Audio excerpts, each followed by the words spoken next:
There is something she's never said out loud, not to her husband, not to her closest friend, not even fully to herself. That the closeness she keeps showing up for has started to feel hollow, that she loves him. She does. She knows she does. But somewhere in the middle of the ordinary, the intimacy that was supposed to feel like coming home started feeling like fulfilling an obligation. And she doesn't know how to say that without it sounding like an accusation. So she says nothing, and she keeps showing up, and something essential in her keeps quietly disappearing. If that is where you are tonight, this prayer is for you, not to shame you, not to fix you, to bring you before the God who designed you for connection, real connection, and who has never once been surprised by the complexity of what you carry. Come, let's bring all of it to him. Father, I come to you with something I don't fully know how to name. I come with the emptiness I have been feeling and hiding and performing my way around for longer than I want to admit. I come with the gap between what this was supposed to feel like and what it actually feels like. I come with the shame I have been carrying, the fear that something is wrong with me, that other wives don't feel this way, that I am broken in a place I can't fix. I come because you are the only one I don't have to perform for, the only one who already knows what is happening inside me and loves me anyway. So here I am, all of it. The hollow and the longing and the love that is still there underneath all of it. Still there. Still real. Still worth fighting for. Here I am. Do what only you can do.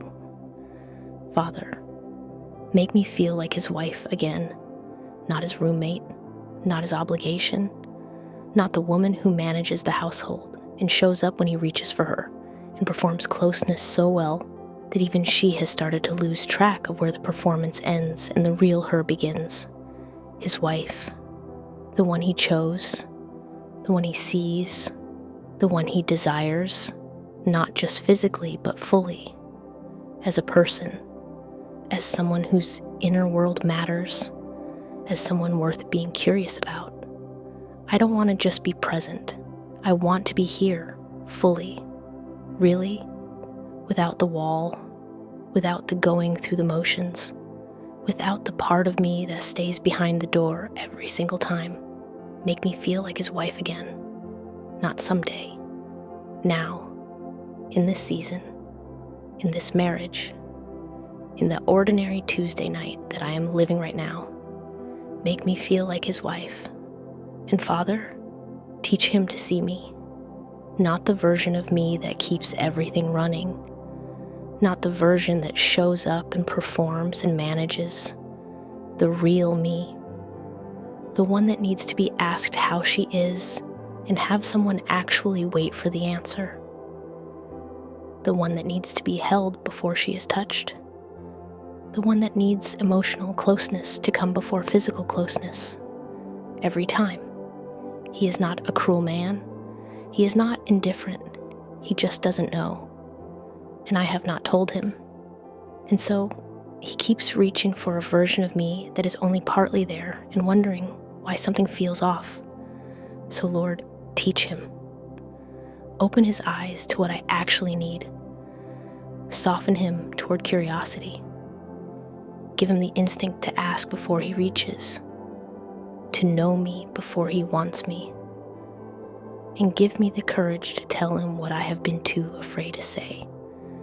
Teach him to see me, and teach me to let him heal what has gone hollow between us. The place where connection used to live, and now there's just space. The ritual that used to feel like belonging, and now feels like going through the motions. The part of me that used to show up fully, and somewhere along the way learned to show up only part way. I don't want to keep performing closeness. I want the real thing, So I am asking you to heal it, not to patch it or manage it or help me cope with it. Heal it the way only you can heal things, from the inside out, from the root, in the way that makes what comes after stronger than what was there before. Heal the hollow. Fill it with something real. Fill it with the connection I was designed for. Fill it with the courage to be known and the safety to be fully present. Heal what has gone hollow. Make it whole. Restore what you designed. You created this. Physical intimacy inside marriage, you created it. Not as an obligation, not as a transaction, not as a duty to be performed on a schedule, regardless of whether anyone is actually present. You created it as the place where two people who have chosen each other completely come together completely, where being known and being loved happen at the same time, where the physical is the overflow of the emotional and the spiritual, where two people are more themselves together than they are apart. That is what you designed, and that is what I am asking you to restore.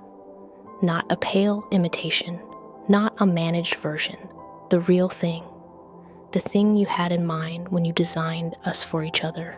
Restore it, in me, in him, in us, in this marriage that is worth every honest conversation it is going to take to get there. I trust you with this. I trust you with the part of my marriage I have been most ashamed to bring to you, the part that felt too physical, too complicated, too vulnerable to lay before a holy God. But you made this. You know this. You are not surprised or shocked or disappointed. You have been waiting for me to bring it to you instead of managing it alone. So I lay it down. The hollow, the performance, the wall I built, the version of intimacy we have settled for when you had something so much better in mind. I lay it all down. I open my hands. I trust you with my marriage, with my husband, with the restoration that only you can bring. I trust you, even when I can't see how, even when it feels too far gone, even when the honest conversation I need to have feels terrifying. You are the God who restores. I trust you with this. I am not broken. I was made for connection, real, full, soul-level connection, and my longing for it is not a flaw. It is evidence of how I was designed. My marriage is not too far gone. God restores what life has hollowed out. He heals what shame kept hidden. He meets two people in the honest places they were too afraid to go alone. I will have the conversation. I will say the real thing. I will let myself be known by the man I married, because connection requires courage. And I have more courage than fear. I am my beloved's, and his desire is for me. Song of Solomon 7:10. That is God's design. That is what I am believing for. That is what I am praying toward. Not transaction, connection, the real thing, the sacred thing, the thing worth every honest word. Amen.